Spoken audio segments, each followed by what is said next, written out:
Berakhirnya Perang Dunia Kedua di Pasifik ditandai dengan perintah sekutu agar Jepang menyerah. Deklarasi ini dibuat dalam konferensi Potsdam tanggal 26 Juli 1945. Namun, hal pasti yang menandai kekalahan Jepang hingga menyerah tanpa syarat adalah dijatuhkannya bom atom pada 6 Agustus 1945 di Hiroshima dan 9 Agustus 1945 di Nagasaki. Kekalahan Jepang ini disambut Indonesia sebagai harapan baru untuk membebaskan diri dari penjajahan dan mencapai kemerdekaan. Pada tanggal 14 Agustus 1945, Jepang menyerah tanpa syarat kepada sekutu. Berita tentang kekalahan tersebut sangat dirahasiakan oleh Jepang. Bahkan semua stasiun radio disegel oleh Jepang. Tetapi ternyata siaran tersebut tertangkap di Indonesia dan didengar oleh Sultan Syahrir.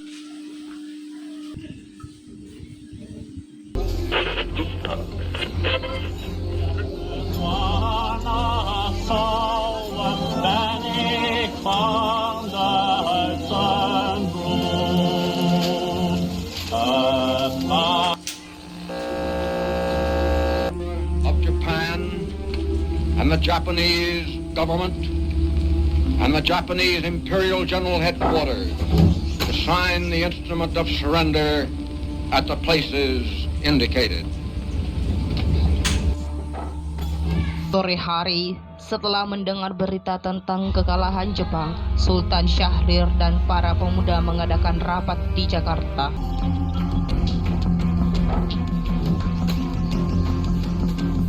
Teman, kalian sudah mendengar berita kekalahan Jepang? Belum kawan, dan mana kau tahu itu? Barusan saya mendengar siaran radio Jepang yang mengumumkan tentang kejahatan senjata itu.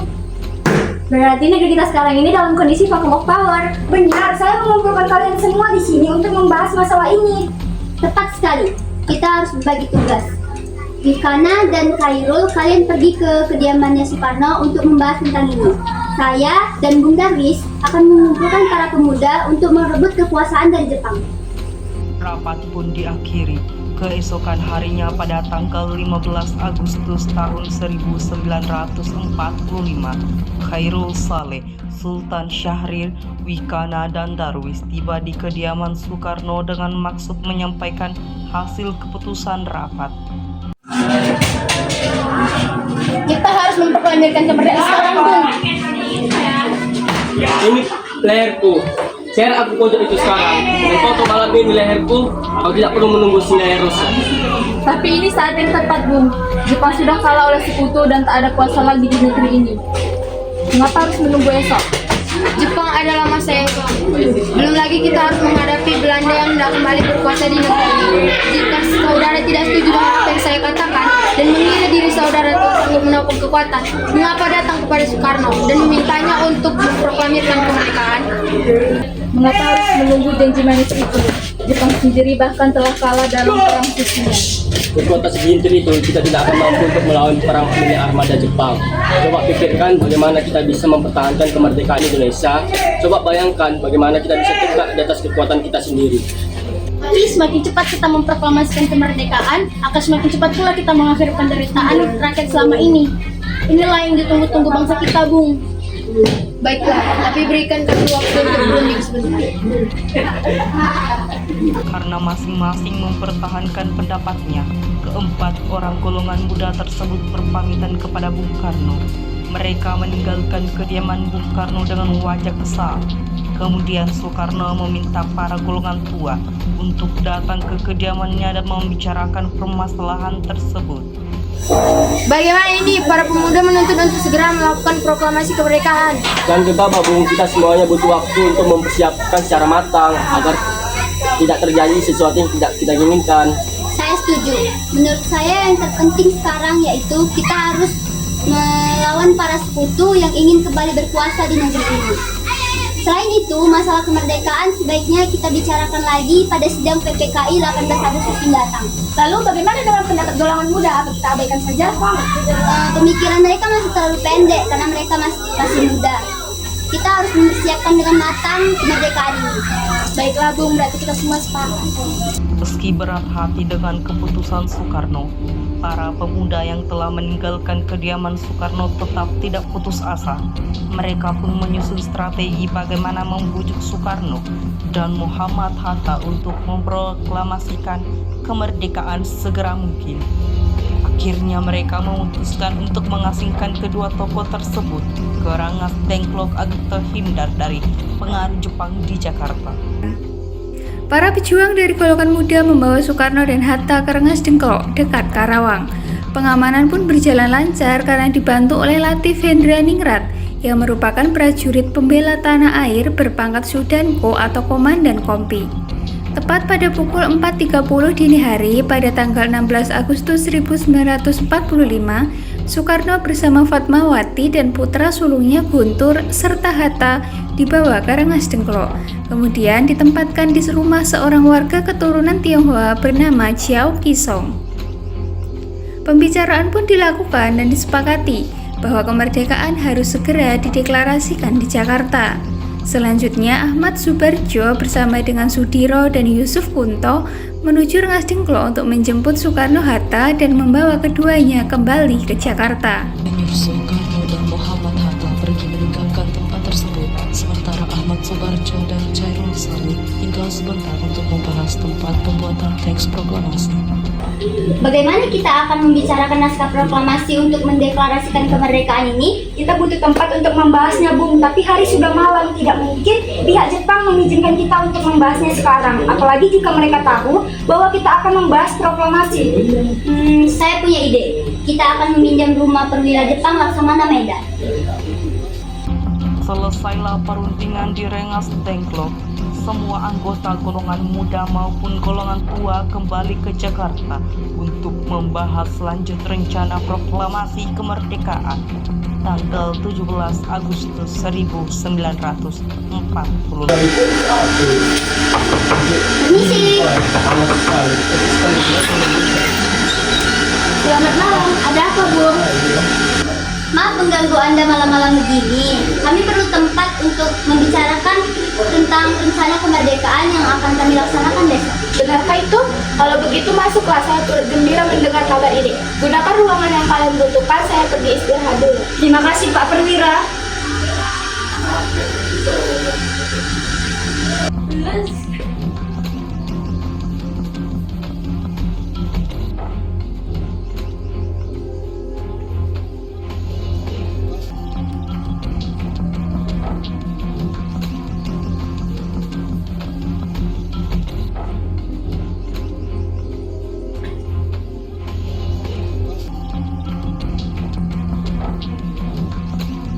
Menurut saya sebaiknya naskah ini jangan ditandatangani oleh anggota PPKI. Memang kenapa? Lantas siapa yang akan menandatanganinya?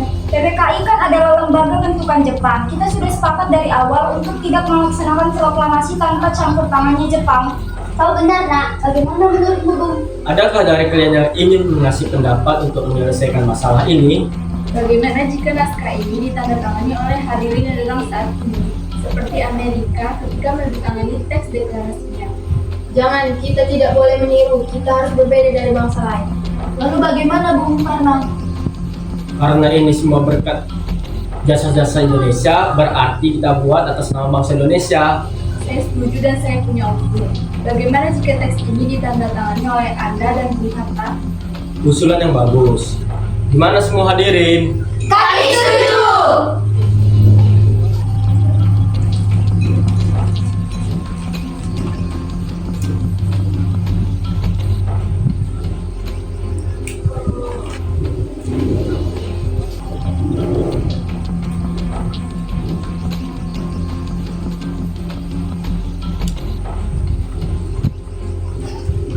Tolong buktikan teks proklamasi ini. Baik Bung.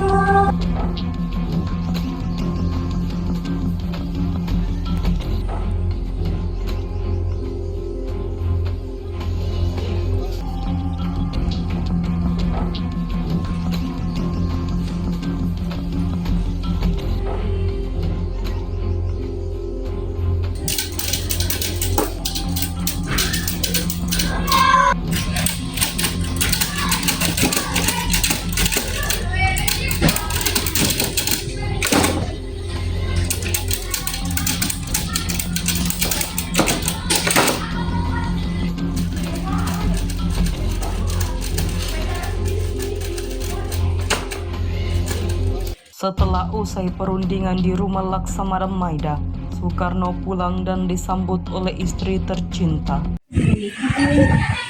Syukur semua yang berjalan dengan lancar. Terima kasih Ibu telah menemani saya di saat pikiran saya cukup sangat menguras ini. Ya, terima kasih kepada Gusti Allah yang telah memberikan jalan kepada bangsa kita untuk memproklamasikan kemerdekaan. Oh iya Pak, apakah kalian sudah merencanakan bagaimana proklamasi yang akan berlangsung besok?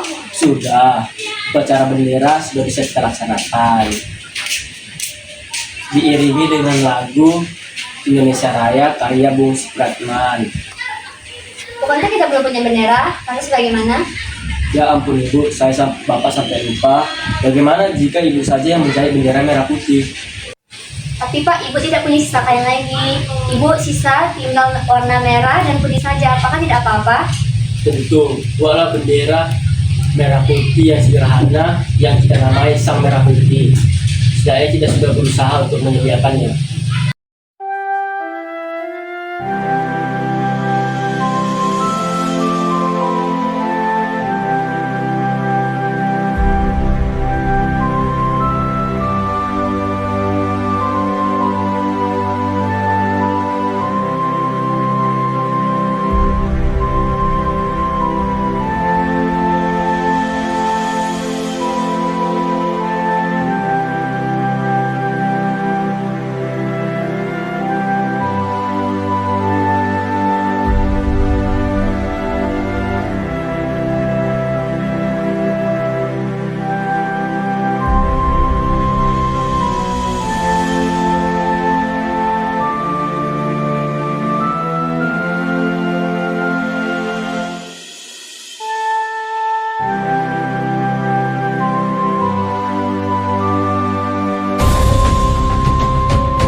Proklamasi.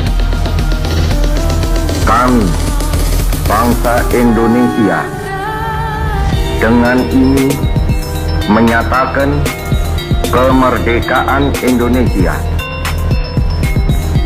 Hal-hal yang mengenai pemindahan kekuasaan dan lain-lain diselenggarakan dengan cara saksama dan dalam tempo yang sesingkat-singkatnya.